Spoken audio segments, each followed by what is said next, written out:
नमस्कार. प्रत्येक व्यक्तीचं स्वतःचं एक स्वतंत्र आयुष्य असतं आणि त्या आयुष्याची जखम, स्वप्न, अपयश आणि निर्णय तो एकटाच पचवत असतो. बाहेरून हसणाऱ्या चेहऱ्यामागे किती वेदना दडलेल्या आहेत हे कोणालाच दिसत नाही. म्हणून त्याच्या आयुष्यात कोणीही नकोसं हस्तक्षेप केला तर तो अस्वस्थ होतो, कारण त्या हस्तक्षेपामुळे त्याच्या आतल्या जगावर आघात होतो. हे जग त्याचे अनुभवाच्या विटांनी, अश्रूंनी, सिमेंटने आणि स्वप्नाच्या छताखाली उभं केलेलं असतं. प्रत्येक माणूस बाहेरच्या जगात वावरत असतो, पण आतमध्ये तो स्वतःशी झगडत असतो.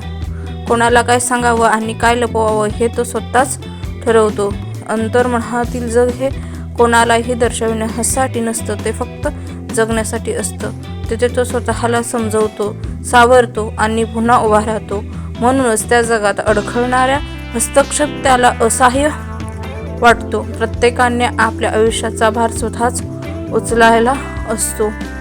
त्यामुळे सीमा ओलांडणं वेदनादायक ठरणं, दुसऱ्याच्या आयुष्याकडे पाहताना तो समजून घेणं गरजेचे असतं. हे तो त्याच्या